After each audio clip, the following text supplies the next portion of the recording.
এই লুকটা করতে গিয়ে কিন্তু আমার উপর দিয়ে প্রায় ঝড়ই চলে গিয়েছিল। তো কবি খুশি কবি গম মুভির যে পুর ক্যারেক্টারটা ছিল, তো ওটার থেকে আমি একটা লুক কিন্তু করব। তো আমার নাম পূজা হলেও কেউ পু ডাকে, কিন্তু কোনো অ্যাঙ্গেল থেকেও পুর মতো লাগে না। তো তবুও ভাবলাম যে একটু ওই লুকটাই করা যাক। তো hello everyone, good morning, welcome to my daily blog. তো আজকে মোটামুটি তোমাদের সাথে একটা মেকআপ লুকই শেয়ার করব বলতে পারো। তো কথা বলতে বলতে দেখো মোটামুটি আমার ফেস মেকআপ কিন্তু হয়ে গেছে। ফেস মেকআপ হওয়ার পরে কিন্তু আমি সব কিছু করে নিয়েছি। তো এটাতে একটু মোটা করে লাইনার ছিল, আর সেরকম কিছু ছিল না। তারপর একটা নিউড কালারের কিন্তু লিপস্টিক পরে নিয়েছি।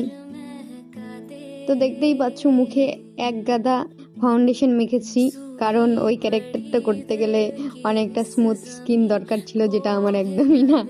মানে একদম স্কিনের 12টা বেজে গেছে। তো এই যে ফাইনাল লুক কিন্তু মোটামুটি হয়ে গেছে। তো জুগাড়ু ব্যবস্থা করে কিন্তু সব কিছু করেছি। তো তোমরা কিন্তু অবশ্যই জানাবে হ্যাঁ, যে লুকটা কেমন হয়েছে, কোনো অ্যাঙ্গেল থেকেও কি একটু পুর মতো লাগছে নাকি লাগছে না। তো আমার বর দেখে কিন্তু বলছিল যে ভালোই লাগছিল, মানিয়েছে। তো বুড়ো মতো অ্যাটিটিউড কিন্তু আমার মধ্যে নেই, হ্যাঁ। তো এই যে একটু ক্লিপ নিয়েছিলাম ইনস্টার জন্য, তো এইটাও কিন্তু তোমাদের সাথে একবারে আমি শেয়ার করে দিলাম।